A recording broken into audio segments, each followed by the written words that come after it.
আমাকে সাধারণ শিক্ষার্থীরা ৪টা কারণে ভোট দিবে। দেখেন, আমি স্লোগান দিতে চাই না, আমি সমাধান দিতে চাই। আমি ইশতেহার দিতে চাই না, বরং আমি সমাধান করে দেখাতে চাই। বাংলাদেশের পার্সপেক্টিভে আসলে নেতার গুণাবলী হিসেবে বিবেচনা করা হয় যে স্লোগান দিতে পারে অথবা যে ফুটেজ নিতে পারে। যে এই তো কিছুদিন আগেই ভূমিকম্প হওয়ার কারণে মহসিন হলের ছাদ ধসে পড়ল, তখন কিন্তু আমাদের নির্বাচিত প্রতিনিধি যিনি ভিপি প্রার্থী সাদিক কাইমকে কিন্তু আমরা পাই নাই। আসলে প্রথমত আপনি যেহেতু স্বতন্ত্রের প্রশ্নটা করেছেন, দেখেন ইউনিভার্সিটির আইডিয়াটা ইউনিভার্সালের সাথে সম্পৃক্ত, অর্থাৎ আমরা বিশ্বের দিক থেকে বিবেচনা করব, পুরো বিশ্বকে আমরা সামনে রাখবো, শুধু বাংলাদেশের যে উদাহরণ সেটাকে আমরা সামনে রাখবো না।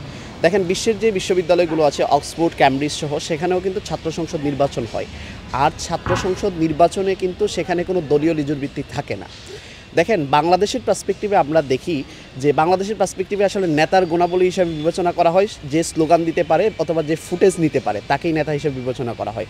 কিন্তু আদারওয়াইজ বিশ্বে কিন্তু লিডারশিপের যেই কোয়ালিটি সেটাকে কিন্তু প্রাধান্য দেওয়া হয়। একজন লিডারের কোয়ালিটি আসলে কী হওয়া উচিত, তার প্রথম কোয়ালিটি হবে তার ভিশনটা কী, এবং সে আসলে স্টুডেন্টদের জন্য কীভাবে সার্ভ করতে পারবে, সে আসলে ইনক্লুসিভিটি মেনটেন করতে পারবে কিনা, যেটা কিন্তু একটা রাজনৈতিক দলের হইলে কিন্তু ইনক্লুসিভিটি মেনটেন করা সম্ভব না। আপনি যদি বাংলাদেশের পার্সপেক্টিভে দেখেন যে এখন পর্যন্ত বাংলাদেশের 4 থেকে 5টা ক্যাম্পাসে ছাত্র সংসদ নির্বাচিত হয়েছে,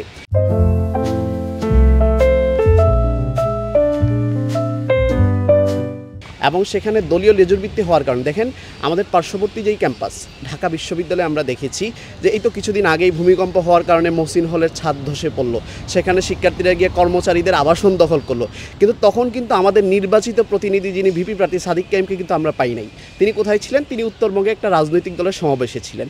আপনি দেখেন আমার ক্যাম্পাসেও ভিপি প্রার্থীর কথা দেখেন যে একজন ভিপি প্রার্থীকে আমরা কিছুদিন আগে দেখলাম যে নির্বাচন হওয়ার আগেই কিন্তু তিনি এই যেই সংসদীয় আসন এখানের একজন এমপি প্রার্থীর ঘোড়ার গাড়িতে করে কিন্তু সুরন দিচ্ছেন।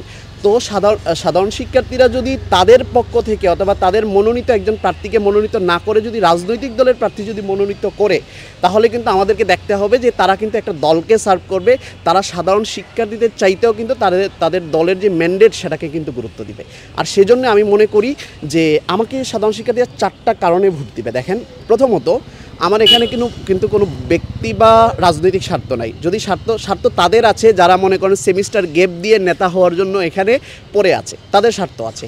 তাছাড়া দেখেন, আমি স্লোগান দিতে চাই না, আমি সমাধান দিতে চাই, আমি সমাধানের জন্য কাজ করব। আর আমি ইশতেহার দিতে চাই না, বরং আমি সমাধান করে দেখাতে চাই। আরেকটা ব্যাপার হলো যে সাধারণ শিক্ষার্থীদের উচিত হলো যে আমি মনে করি যে আমার যেহেতু কোনো রাজনৈতিক মতাদর্শ নাই, সুতরাং সাধারণ শিক্ষার্থীরাই আমার শক্তি, আর সাধারণ শিক্ষার্থীদের প্রত্যাশাই আমার ইশতেহার।